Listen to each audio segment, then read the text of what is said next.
Isa talaga ito sa mga pinoproblema ko mga kananay, ay kung paano ko nga maikabit itong screen namin. Diyos ko dahil magdadalawang buwan na nga itong tindahan mga kananay at hindi ko pa nga naikakabit itong nabili ko ngang screen. Buti na lang talaga at napadalaw nga dito yung pinsan ko at siya na nga ang nag-offer. Ay Diyos ko, tatanggi ba naman tayo? May nag-offer na nga. Nung dumalaw nga siya dito sa tindahan, nakita niya nga yung screen. Sabi niya nga sa akin kung ano ba daw gagawin ko dyan. Sabi ko nga ikakabit ko sana, kaso wala naman akong barena. Ang sabi niya ikakabit niya daw kahit wala ng barena at hahanapan na lang ng paraan. Siyempre, ang tuwa ni mama siya. Sabi ko na lang, pagsara na lang ng tindahan sa kanya ikabit. Kaya ayun, ginabi na nga kami dito sa tindahan.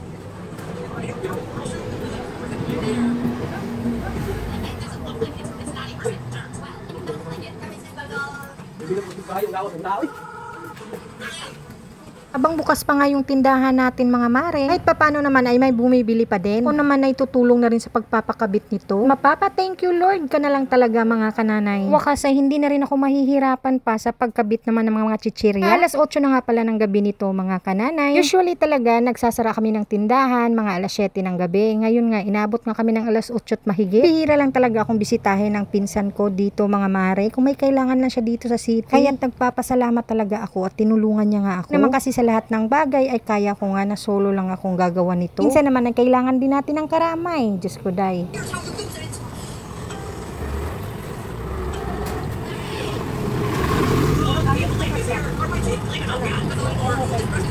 Yun na nga mga kananay, kung ako siguro ang magkakabit niyan, ako, kiyat ko pa lang sa mesa na yan, ako, baka masira pa sa sobrang bigat ko, charis. Itong paraan lang naman ang ginawa ng pinsan ko, mga kananay. Abot pa ako ng 2 buwan sa kakaisip, paano ba maikakabit ito? Totoo talaga mga mare, ay naku, kung hindi naman kailangan, kung walang nag-offer, hindi talaga ako humihingi ng tulong. Ko ba kung bakit mayroon akong ganyan na ugali kahit noon pa? O kasi mayroon kasi akong ugali, hanggat nakakaya ko pa titiisin ko muna. Pag umabot ako sa no choice na talaga, ay naku, nakakahiyaman, mahihingi ako ng tulong. Yung feeling na kailangan mo pang mag-isip ng mga ilang milyon. Char-charot lang naman yung mga ilang milyong beses mga kananay. Siguro umaabot ako ng mga ilang araw. Tulad naman ito ay umabot ng 2 buwan lang naman. Sa mga oras na yan mga kananay, ay nga naikabit na nga. Diyos ko day, kung alam ko lang pala na tire wire lang pala yung kailangan dyan para maikabit mga mare. Hindi pa nag-offer ang pinsan ko. Hindi pa talaga maikakabit dyan. Talagang titiisin ko. Nawala na rin kasi sa isip ko mga mare. Parang kontento na rin naman ako na pag magbubukas ako ng tindahan, isasabit ko na naman ulit yung mga paninda ko. At kung sasara na naman ako ng tindahan, naku, tatanggalin ko na naman yung mga chicherya at ipapasok ko nga sa isang box. Yun na naikabit na nga yung screen na yan mga kananay. Papagaan na din yung buhay ko sa umaga at bago mag-uwi sa gabi. Uwing back nga pala dito mga mare, eto na nga at uuwi na nga kami. Sabi ko nga sa pinsan ko dyan, nakikiusap ako na wag na muna siyang umuwi. Hintayin niya na magsara ako ng tindahan. Uwi na rin kasi siya ng probinsya mga mare. Sabi ko nga sa kanya, total tinulungan mo naman lang ako. Ay ito mo na, char.